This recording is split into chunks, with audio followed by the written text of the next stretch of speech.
មានតែខ្ញុំម្នាក់គត់ដែលរស់នៅក្នុងវាំងយ៉ាងស្ងប់ស្ងាត់និងរងចាំការហៅឈ្មោះតាមរយៈផ្លាកឈ្មោះទៅបម្រើព្រះរាជាបន្ទាប់មកខ្ញុំក៏ត្រូវបានគេហៅទៅជួបជាបន្តអ្នកដំបងគេដែលហៅខ្ញុំទៅជួបគឺព្រះមេដាធិរាជតែហៅទ្រង់ជាអ្នកដែលស្រឡាញ់ចូលចិត្តខ្ញុំតាំងពីពេលខ្ញុំត្រូវបានគេជ្រើសរើសជាព្រះសីរបស់រាជយាទុកម្លេះចំពោះរឿងដែលខ្ញុំត្រូវគេដកតំណែងពីព្រះមហាក្សត្រយានីអាគមសីចុះមកក្រោមវិញនោះទ្រង់មានការសោកស្ដាយនិងឈឺចាប់យ៉ាងខ្លាំងប៉ុន្តែបើប្រៀបធៀបនឹងការអាណិតអាសូរដែលខ្ញុំត្រូវគេប្រមាថកិត្តិយសទ្រង់ហាក់ដូចជាខ្វល់ខ្វាយពីទំនាក់ទំនងរវាងម្ដាយនិងកូនជាមួយព្រះរាជាច្រើនជាងទ្រង់បានប្រគល់រង្វាន់លើកទឹកចិត្តខ្លះមកឲ្យខ្ញុំដើម្បីជាការប៉ះប៉ូវខ្ញុំក៏បានទទួលនឹងថ្លែងអំណរព្រះគុណប៉ុន្តែក្រៅពីនោះទ្រង់មិនបានផ្ដល់ការមើលថែទាំពិសេសណាមួយដល់ខ្ញុំឡើយហើយខ្ញុំក៏មិនដែលរំពឹងអ្វីពីទ្រង់ដែរព្រះមេដាធិរាជមានបន្ទូលសួរថាស៊ូហ្វៃឈ្មោះតំណែងស្នំឯងនៅតែមានចិត្តគុំគួននឹងព្រះរាជាមែនទេសម្ដីដំបូងរបស់ទ្រង់ស្ទើរតែធ្វើឲ្យខ្ញុំលាចាកលោកទៅហើយខ្ញុំក៏ប្រញាប់លុតជង្គង់ក្រាបថ្វាយបង្គំភ្លាមព្រះមេដាធិរាជទ្រង់មានព្រះប្រាជ្ញាញាណឆ្លាតវៃខ្ញុំម្ចាស់មានតែសេចក្តីគោរពដ៏ខ្ពង់ខ្ពស់បំផុតចំពោះព្រះរាជាមិនដែលហ៊ានមានចិត្តគុំគួនបន្តិចណាឡើយសូមព្រះមេដាធិរាជទ្រង់ជាដ៏ខ្ពង់ខ្ពស់ផងព្រះមេដាធិរាជមានបន្ទូលបន្តចុះហេតុអ្វីបានជាឯងចូលវាំងមកអស់រយៈពេលកន្លះឆ្នាំហើយមិនដែលបានចូលបម្រើព្រះរាជដំណេកតតែសោះចឹងខ្ញុំម្ចាស់ក៏វិញទាំងអួលដើរមកខ្ញុំម្ចាស់មិនមែនមិនចង់បម្រើព្រះរាជដំណេកនោះទេគឺខ្ញុំម្ចាស់បានរងចាំរហូតមករងចាំតាមច្បាប់យ៉ាងជានិច្ចខ្ញុំម្ចាស់ក៏មិនដឹងដែរថាហេតុអ្វីបានជាព្រះរាជាមិនដែលផ្លាក់ឈ្មោះរបស់ខ្ញុំម្ចាស់សោះចឹងព្រះមេដាធិរាជក៏អស់សំណើចឡើងព្រះភ័ក្ត្ររបស់ទ្រង់ពេញដោយស្នាមញញឹមអូយឯងនេះពិតជាមិនឆ្លាតវៃសោះឯងមើលទៅអ្នកដែលចូលវាំងដំណើរគ្នានឹងឯងមើលតើមានអ្នកណាខ្លះដែលមិនរកវិធីតាក់ទាញការចាប់អារម្មណ៍ពីព្រះរាជាចំណែកឯងវិញល្អណាស់ធ្វើខ្លួនត្រឹមត្រូវពេកហើយឯងត្រូវចាំថាបើចង់ឲ្យព្រះរាជាផ្លាក់ឈ្មោះរបស់ឯ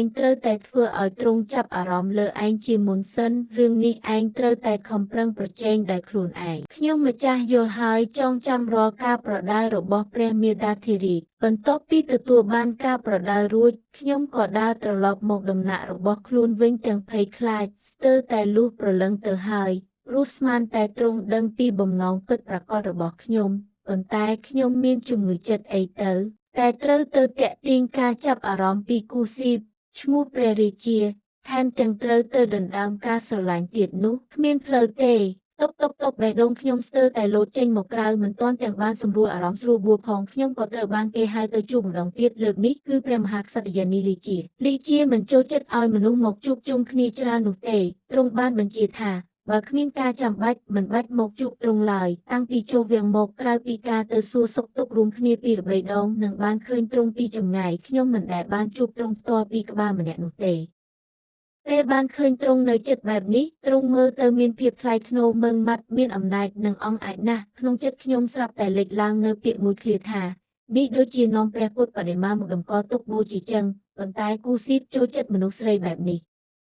បើវិតម្លៃលើរូបសម្រស់របស់ទ្រង់កុំថាឡើយប្រៀបមិនបាននឹងមាសហល់ក្បាលសូម្បីតែម្ដាយរបស់ខ្ញុំក៏ទ្រង់ប្រៀបមិនស្មើផងចំណែកខ្ញុំវិញស្អាតជាងម្ដាយរបស់ខ្ញុំទៅទៀតមានន័យថាខ្ញុំស្អាតជាងទ្រង់ចុះបើទ្រង់មើលមកខ្ញុំដែលជាអតីតភរិយារបស់គូស៊ីបមានសម្រស់ស្រស់ស្អាតបែបនេះតើទ្រង់មិនច្រណែនទេគិតទៅគិតមកមានអ្នកណាខ្លះដែលមិនដឹងថាគូស៊ីបចាត់ទុកខ្ញុំដូចជាខ្យល់អាកាសនោះ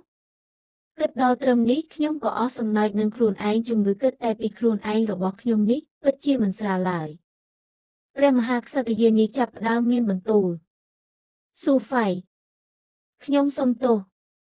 ខ្ញុំភ្ញាក់ផ្អើលរហូតដល់ហាមាត់មិនរួចទ្រង់មានបន្ទូលបន្តខ្ញុំដឹងថាឯងធ្លាប់ជាព្រះសីរបស់រាជយាទដែលព្រះរាជាអង្គមុនបានកំណត់ទុកឲ្យបើសិនជាព្រះរាជាអង្គមុនមិនសោយទីវង្គតលឿនពេកទេតំណែងព្រះមហាក្សត្រយានីនេះច្បាស់ជារបស់ឯងហើយខ្ញុំប្រញាប់កាត់សម្ដីភ្លាមមិនមែនទេព្រះមហាក្សត្រយានីទ្រង់ជាព្រះមហាក្សត្រយានីដ៏ល្អបំផុតការដែលទ្រង់ធ្វើជាព្រះមហាក្សត្រយានីគឺជាលាភសំណាងរបស់រាជវង្សនិងជារាជទាំងពួងសូមទ្រង់កុំរំលឹកពីការពីមុនទៀតអីពេលនេះប្រទេសជាតិមានសន្តិភាពប្រជារាស្ត្ររស់នៅសុខសាន្តទាំងអស់នេះគឺដោយសារតែព្រះរាជាទ្រង់និងព្រះមេតាធិរាជទាំងពីរអង្គនាំមកឲ្យចិញ្ចើមដែលជ្រួញរបស់ព្រះមហាក្សត្រយានីក៏លាតសន្ធឹងឡើងបង្ហាញនៅស្នាមញញឹមតិចមើលទៅស្រស់ស្អាតជាងពេលមើងម៉ាត់បន្តិចត្រង់បានលើកដៃឃាត់មិនឲ្យខ្ញុំនិយាយបញ្ចូលទ្រង់បន្តទៀតរួចមានបន្ទូលថាខ្ញុំមានគោបាន6 ខែហើយឯព្រះស្នំឯកគួយហ្វៃក៏មានគោបាន3 ខែដែរថែមទាំងមានព្រះស្នំ2 3នាក់ទៀតក៏មានគោដូចគ្នាឯងក្នុងនាមជាស្នំម្នាក់ក្នុងចំណោមស្នំធំទាំង4ក៏ត្រូវតែខិតខំបង្កើតបុត្រាបុត្រីឲ្យព្រះរាជាដែរខ្ញុំរើសហើយក៏ភ្ញាក់ផ្អើលជាខ្លាំងរួចក៏ប្រញាប់លុតជង្គង់ក្រាបថ្វាយបង្គំខ្ញុំម្ចាស់សូមទទួលបញ្ជាដ៏ខ្ពង់ខ្ពស់បន្ទាប់ពីចាក់ចេញពីដំណាក់ព្រះមហាក្សត្រយានីខ្ញុំក៏ប្រញាប់រត់ត្រឡប់មកដំណាក់ខ្លួនវិញភីលៀង អ្នកបម្រើស្រីរបស់ខ្ញុំរត់តាមខ្ញុំស្ទើរតែដកដង្ហើមមិនទាន់ខ្ញុំយកដៃស្ទាបទ្រូងខ្លួនឯងព្រោះភ័យខ្លាចខ្លាំងណាស់ការរៀបចំផែនការសម្ងាត់បានចាប់ផ្ដើមហើយការចងចាំការពីជាតិមុនបានត្រឡប់មកវិញវាគួរឲ្យខ្លាចណាស់ល្បិចកលដ៏ខ្មៅងឹតរបស់ព្រះមេដាធិរាជធំតែហ្វាំងតែហៅទោះបីជាមានរោគប៉ុន្មានជាន់ក៏មិនល្មមសម្រាប់ទុកបាបកម្មរបស់ទ្រង់ដែរនៅក្នុងចំណោមប្រជារាស្ត្រដែលមានការរើសអើងប្រកាន់កូនប្រុសជាងកូនស្រីខ្លាំងក៏ធ្លាប់មានសកម្មភាពសម្រាប់ទាររូបស្រីយ៉ាងសាហាវឃោរឃៅដែរប៉ុន្តែព្រះមេដាធិរាជធំនៅក្នុងយ៉ាងវិញបែរជាធ្វើសកម្មភាពកំចាត់ទាររូបប្រុសទៅវិញកាលពីជាតិមុនក្រៅពីកូនប្រុស2នាក់ដែលបង្កើតដោយនីហោក្បាលនៅក្នុងវងទាំងមូលសុទ្ធតែជារាជបុត្រីកូនស្រីទាំងអស់ព្រោះតែរឿងនេះគូស៊ីបធ្លាប់មានការសង្ស័យអ្នកផ្សេងបង្កើតបានកូនអ្វីទ្រង់មិនខ្វល់ឡើយប៉ុន្តែទ្រង់ចង់ឲ្យលីជាបង្កើតបានរាជបុត្រដើម្បីស្នងរាជខ្លាំងណាស់ប៉ុន្តែគួរឲ្យស្ដាយលីជាទទួលបានការសពព្រះតីនិងការរួមរស់ជាបន្តបន្ទាប់ទ្រង់មានគុកដល់ទៅ7 8ដងក្រៅពីមានរាជបុត្រី2អង្គដែលនៅមានជីវិតកូនដទៃទៀតបើមិនรู้ទេគឺស្លាប់ក្នុងផ្ទៃតែម្ដងគូស៊ីបធ្លាប់គិតថាវាអាចពាក់ព័ន្ធនឹងល្បិចកលនៅក្នុងវាំងខាងក្នុងប៉ុន្តែគ្រូពេទ្យលួងទាំងអស់សុទ្ធតែទូលថាព្រះស្នំឯកគួយហ្វៃកាលពីមុននៅសមរភូមិហូបចុកមិនបានល្អសម្រានមិនបានស្កប់ស្កល់ធ្វើឲ្យខូចសុខភាពតាំងពីបាត់គ្រិស្តការដែលទ្រង់អាចបង្កើតរាជបុត្រីបាន2អង្គនេះគឺជារឿងដ៏មានមហាករុណាธิគុណណាស់ទៅហើយគូស៊ីបដែលធ្លាប់មានបទពិសោធន៍នៅសមរភូមិដែរនោះមិនបានសង្ស័យអ្វីច្រើនឡើយព្រោះទ្រង់ដឹងថាអាហារនៅក្នុងកងទ័ពវាលំបាកកម្រិតណាហើយដឹងថាពេលមានសង្គ្រាមចិត្តគំនិតត្រូវតានតឹងកម្រិតណាសុខភាពត្រូវទ្រុឌទ្រោមគឺជារឿងជៀសមិនរួចទ្រង់ក៏មិនបានបង្ខំទៀតដែរទ្រង់ធ្លាប់បន្ទន់អេរិយាបថមកសូមឲ្យខ្ញុំបង្កើតកូនប្រុសឲ្យទ្រង់វិញប៉ុន្តែខ្ញុំមានគុកហូបបានតែម្ដងគត់មិនទាន់តែបាន3ខែផងក៏លូតបាត់ទៅហើយស្ទើរតែធ្វើឲ្យខ្ញុំទៅជួបស្ដេចយមរាជទៅហើយចាប់តាំងពីពេលនោះមកខ្ញុំក៏គេចវេសពីទ្រង់ផ្ទាល់ក៏មិនសូវមានចិត្តស្រឡាញ់ខ្ញុំជ្រាលជ្រៅដែរពេលឃើញខ្ញុំបែបនេះក៏លះបង់គំនិតនោះចោលរួចក៏ទទួលយកការពិតដោយបង្វែរការយកចិត្តទុកដាក់ទាំងអស់ទៅលើរាជបុត្រច្បងដែលបង្កើតដោយនីហោនិងខិតខំចិញ្ចឹមបីបាច់ថែរក្សាកាលនោះព្រះមេដាធិរាជតែហៅថែមទាំងបានលាន់មាត់សរសើរថាពិភពលោកនេះខ្លាចជារបស់ខាងគ្រួសារម្ដាយព្រះមេដាធិរាជធំម្ដងទៀតហើយនេះពិតជាព្រះហឫទ័យរបស់ស៊ូប៉ឺមែនលុះត្រាតែខ្ញុំស្លាប់ទៅទើបខ្ញុំដឹងថាវាមិនមែនជាព្រះហឫទ័យស៊ូអីឡើយគឺសុទ្ធតែជាទង្វើរបស់មនុស្សទាំងអស់គ្រូពេទ្យលួងទាំងអស់ដែលបម្រើការឲ្យបណ្ដាព្រះស្នំគឺសុទ្ធតែជាមនុស្សរបស់ព្រះមេដាធិរាជធំមិនថាព្រះស្នំម្នាក់ណាមានគុកឡើយរបាយការណ៍ជំងឺច្បាស់ជាត្រូវបញ្ជូនទៅថ្វាយព្រះមេដាធិរាជធំមុនគេជានិច្ចបើជាកូនស្រីត្រូវរក្សាទុកបើជាកូនប្រុសត្រូវតែកម្ចាត់ចោលចំពោះវិធីសាស្ត្រក្នុងការកម្ចាត់វិញគឺមានច្រើនណាស់ថែមទាំងមានប្រសិទ្ធភាពខ្ពស់ទៀតផង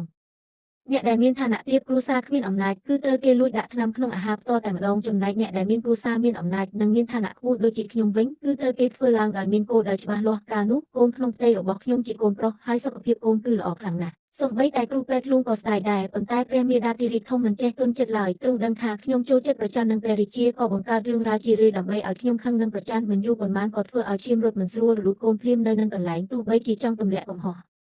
ជាអ្នកណាក៏មិនបានដែរគិតមើលទៅខ្ញុំក្នុងនាមជាព្រះមហាក្សត្រិយានីសូម្បីតែកូនរបស់ខ្លួនក៏រក្សាមិនបានផងចុះទម្រាំតែព្រះស្នំទៅទៀតគូស៊ីរហូតដល់ស្លាប់ក៏ដឹងត្រឹមតែថាខ្លួនមានកូនប្រុស2នាក់ដែលកើតពីនីហោតែប៉ុណ្ណោះជាតិមុនអ្នកគ្រប់គ្នាបានត្រឹមតែទទួលព្រមលិខិតប៉ុន្តែជាតិនេះខ្ញុំមិនព្រមទទួលឡើយ